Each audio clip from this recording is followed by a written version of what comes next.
Yasmin tax நேயர்கள் அனைவருக்கும் வணக்கம். மீண்டும் உங்களை சந்திப்பதில் மிக்க மகிழ்ச்சி. இன்றைக்கு ஒரு அதிர்ச்சிகரமான செய்தி மருத்துவர் மத்தியிலிருந்து வெளிவந்திருக்குது. இது குழந்தைகள் சம்பந்தப்பட்ட செய்தியாக இருந்தது. அதனால தான் இந்த வீடியோவை நான் பதிவிடுறேன். இது அனைத்து பெற்றோர்களுமே பார்க்க வேண்டிய வீடியோ. இதுவரைக்கும் இல்லாத அளவுக்கு இந்த 2 வருஷமாக குழந்தைகளுக்கு மாறுக்கண் நோய் அதிக அளவு பாதிக்கப்பட்டதாக ஒரு அதிர்ச்சிகரமான செய்தி வெளியிட்டிருக்காங்க. அது மட்டும் இல்லாமல் கிட்டப்பார்வை நோய் அதிகமான குழந்தைகளை தாக்கிட்டு இருக்கு அப்படின்ற ஒரு அதிர்ச்சி செய்தியும் வெளியிட்டிருக்கு. குறிப்பாக சென்னையில் மட்டும் இப்போ செக் பண்ணியிருக்காங்க. இந்த செய்தியை வெளியிட்டிருக்காங்க. மற்ற நகர்ப்புறங்களாக இருக்கட்டும், கிராமப்புறங்களாக இருக்கட்டும், அவங்களை காட்டிலும் சென்னையில் இருக்கக்கூடிய குழந்தைகளுக்கு அதிக அளவு இந்த மாறுக்கண் நோயும் கிட்டப்பார்வையும் ஏற்படுறதுக்கு நிறைய வாய்ப்பு இருக்குது. நிறைய குழந்தைகள் பாதிக்கப்பட்டிருக்காங்க அப்படின்னு மருத்துவர்கள் எச்சரிக்கை விட்டுருக்காங்க. ஏன் இந்த கிட்டப்பார்வை மாறுக்கண் நோய் ஏற்பட்டிருக்குது, என்ன காரணம், இதை எப்படி சரி செய்கிறது அப்படிங்கிறத அந்த வீடியோவில் பார்க்க போகிறீங்க.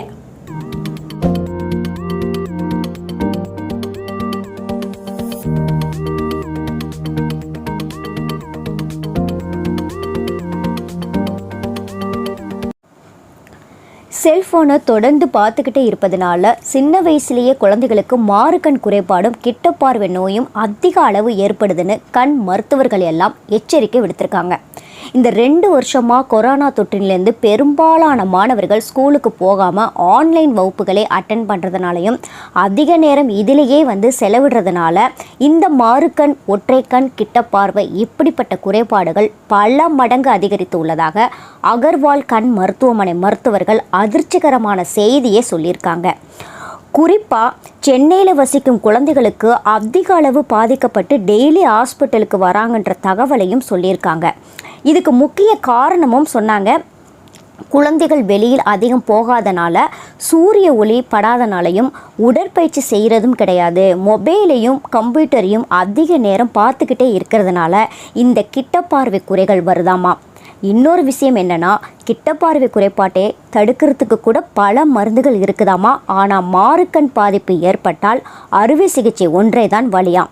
இந்த மாறுக்கண் பாதிப்பு மட்டும் இவ்வளவு நாளாக இல்லாத அளவுக்கு இப்போ 2 வருஷமாக குறிப்பாக குழந்தைகளுக்கு 30% பாதிக்கப்படுவதாக சொல்கிறாங்க. அதாவது கண் தசையிலேயோ நரம்புகளிலோ ஏற்படும் சிக்கல்கள் தான் கண் இயக்கத்தை பாதிக்குமாம். மன அதிர்ச்சி அடிக்கடி ஏற்பட்டால் கூட இந்த மாறுக்கண் குறைபாடு வர அதிக வாய்ப்பு இருப்பதாகவும் சொல்லியிருக்காங்க.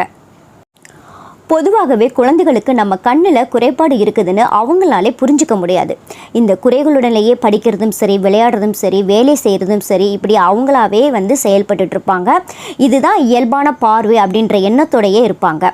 ஆனால் இவங்களை கவனிக்கிறது பெற்றோர்களுக்கும் ஆசிரியர்களுக்கும் மட்டும்தான் தெரியும். சரி, இந்த மாறுக்கண் குறையை எப்படி கண்டுபிடிக்கலாம்னா, தூரமாக இருக்கிற ஒரு பொருளை பார்க்கும்போதோ அல்லது சன்லைட்டை பார்க்கும்போதோ என்ன ஆகும்னா, ஒரு கண் மூடி ஸ்க்விண்ட் பார்வை பார்ப்பாங்க. அல்லது கண்ணை அடிக்கடி தேய்ச்சிக்கிட்டே இருப்பாங்க. 2 கண்ணும் ஒரே டைரக்ஷனில் இருக்காது, வேறு வேறு திசையில் இருக்கும். இதை வச்சு நம்ம அனலைஸ் பண்ணிக்கலாம். சில தலையை கூட சாய்ச்சி கூட பார்ப்பாங்க. இது போல் குழந்தைகள் சம்மந்தமான வீடியோ, ஆன்லைன் கிளாஸ் வீடியோலாம் நான் பதிவிட்டிருக்கேன். அந்த லிங்கையும் டிஸ்கிரிப்ஷன் பாக்ஸில் போடுறேன், போய் செக் பண்ணிக்கோங்க. இப்போதைக்கு குழந்தைங்க கையிலேருந்து மொபைல் ஃபோனை பிடுங்க முடியுமா அப்படின்னா கண்டிப்பாக சாத்தியப்படாது. இது விபரீதத்தில் தான் போய் முடியும். அதுக்கு நான் யூஸ் பண்ணிட்டுருக்கதான் இப்போ உங்ககிட்ட ஷேர் பண்ண போகிறேன். வேறு ஒன்றுமே இல்லைங்க. என் பொண்ணு 4th ஸ்டாண்டர்ட் படிக்கிறா. அவளுக்கு அதிகமாக மொபைல் யூஸ் பண்ணிகிட்டே இருந்தா. அப்போது எனக்கு ஒரு ஐடியா தோணுச்சு. ஒன்று போர்ஷன் கேட் ஒன்று வாங்கி கொடுத்தேன். அதுக்கப்புறம் அவளுடைய டைவர்ஷன் ஃபுல்லாகவே அந்த போர்ஷன் கேட்டில் தான் இருக்குது. இப்போ அதிகமாக மொபைல் யூஸ் பண்ணுறது இல்லை.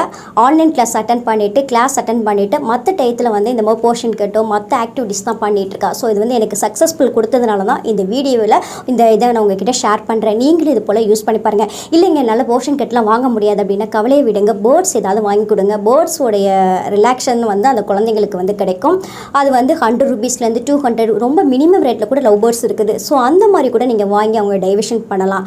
இப்போதைக்கு அதாவது கிளாஸ் அவங்க ஸ்கூலுக்கு போகிற வரைக்கும், ஸ்கூலுக்கு போயிட்டாங்க அப்படின்னா அவங்களோட ஆக்டிவிட்டீஸே டோட்டலாக மாறிடும். ஸோ இப்போ வரைக்கும் அவங்கள தற்காக்கிறதுக்கு இந்த மாதிரி சின்ன சின்ன ஆக்டிவிட்டீஸ்லாம் நம்ம டைவர்ஷன் பண்ணும்போது ஈஸியாக அவங்க டைவர்ஷன் ஆயிடுவாங்க. ஸோ நம்ம கையில் தான் இருக்குது.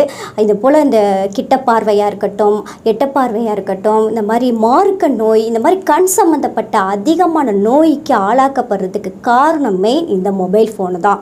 ஸோ இந்த மொபைல் ஃபோனில் இருந்து விடுதலை ஆகணும் அப்படின்னா நம்ம சின்ன சின்ன விஷயங்களை இந்த மாதிரி செஞ்சோம் அப்படின்னா அவங்க டைவர்ஷன் ஆயிடுவாங்க. என்ன நேயர்களே, இது போல் பல வீடியோக்கள் உங்களை வந்து சேரணும் அப்படின்னா இன்னமும் நீங்கள் என்னுடைய சேனலுக்கு சப்ஸ்கிரைப் பண்ணலையா? இப்போவே சப்ஸ்கிரைப் பண்ணி வச்சுக்கோங்க. அடுத்த வீடியோவில் நான் உங்களை சந்திக்கிறேன்.